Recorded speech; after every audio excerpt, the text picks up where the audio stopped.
igreja com a paz do Senhor, amém? Amém! Eu vou ler o livro de Esdras, no capítulo 8, o versículo 23. Os que acharem, digam amém, por favor. Glória ao teu nome, Jesus. Aleluia. Nós, pois, jejuamos e pedimos isto ao nosso Deus, que moveu-se pelas nossas orações. Irmãos, eu estava fazendo uma leitura do livro de Esdras e o contexto me chama muita atenção. Eu vou tentar resumir o que eu tenho entendido. E eu acho que vai edificar primeiramente na minha vida, e eu espero que edifique na vida dos irmãos também. O povo havia acontecido o exílio babilônico. O povo, pelo pecado que estava acontecendo deliberadamente, acabou fazendo com que Deus castigasse o povo, e o povo foi exilado. Ficaram 70 anos como escravo, servindo a Babilônia. E o livro de Esdras, ele acontece logo após que as pessoas saem do exílio babilônico. E estava tudo... Era um ar de desespero, era um ar de incerteza, era um ar de dúvida, mas nosso Deus é poderoso. E quando o povo sai do exílio babilônico, Deus levanta algumas pessoas para que pudesse fazer obra na cidade de Jerusalém, que havia sido destruída.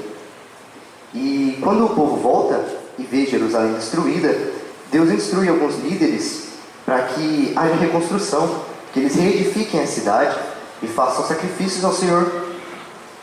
E quando eles começam a fazer, há um levante tremendo por parte dos reis. O primeiro rei, ele faz com que ele permite que eles saiam da Babilônia, vão a Jerusalém e construam, façam sacrifícios, reedifiquem a cidade. Mas depois disso, surge um outro rei e ele não permite isso. E isso faz com que o povo fique muito tempo sem poder reconstruir. Mas aí Deus levanta os profetas, e os profetas encorajam as pessoas a voltar com a obra de Deus. Porque se o inimigo tentou fazer com que os cristãos não fizessem a obra de Deus, Deus vai lá e levanta pessoas corajosas e ousadas para fazer a obra de Deus. E é isso que Deus quer de nós. Deus quer que pedimos ousadia, que pedimos coragem para poder fazer a obra de Deus, independente das pessoas, independente do lugar, independente de onde nós estamos. Deus quer que falemos do amor dele para todas as pessoas. E aconteceu que essas pessoas não puderam mais fazer a reedificação e passaram um longo tempo sem fazer a obra de Deus. E aí Deus levanta outro rei e ele muda a visão desse rei. Por quê?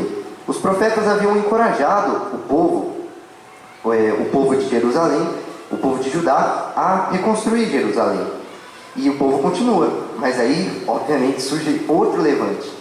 Porque levante na vida do crente é sinal de que está havendo mudança. E aí o que acontece? Acontece que, de novo, é questionado, mas os reis que eram além do rio Eufrates chegam nos que estavam reedificando e eles falam: vocês têm permissão do rei para fazer isso? E aí eles ficam assim em dúvida.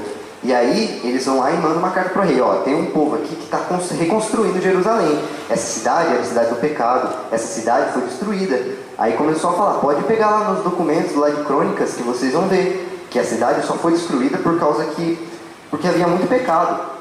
Porque naquela época eles anotavam tudo, eles escreviam, catalogavam tudo, e as histórias dos reis também. E aí quando eles viram, eles mandaram para o rei, falou que não ia construir, mas o rei fez diferente. Deus havia mudado a visão desse rei. E ele falou que através do decreto dele e do decreto do rei antigo, que havia permitido que saíssem da Babilônia, eles poderiam reconstruir. E aqui no capítulo 8, que foi o que eu li com os irmãos, eles haviam voltado a reconstruir. E se a gente ver no capítulo 6, no final, vocês podem ver que eles celebram com júbilo, alegria, regozijo, celebram ali durante 7 dias por terem reconstruído a casa de Deus. E no capítulo 8, de novo, há mais um levante. Mas Esdras coloca aqui algo que eu achei muito interessante. Vou ler novamente. Nós, pois, jejuamos e pedimos isto ao nosso Deus, que moveu-se pelas nossas orações. Irmãos, não importa o levante que aconteça, não importa, tudo pode estar dando errado, mas se nós temos a nossa vida no altar, se nós temos orado, se nós temos jejuado, se nós temos lido a palavra de Deus, que é boa, perfeita e agradável, sabe de tudo que nós precisamos, as coisas vão dar certo para a glória do nome do nosso Deus, não para a nossa glória. É isso que Deus tocou no meu coração. Eu agradeço a oportunidade.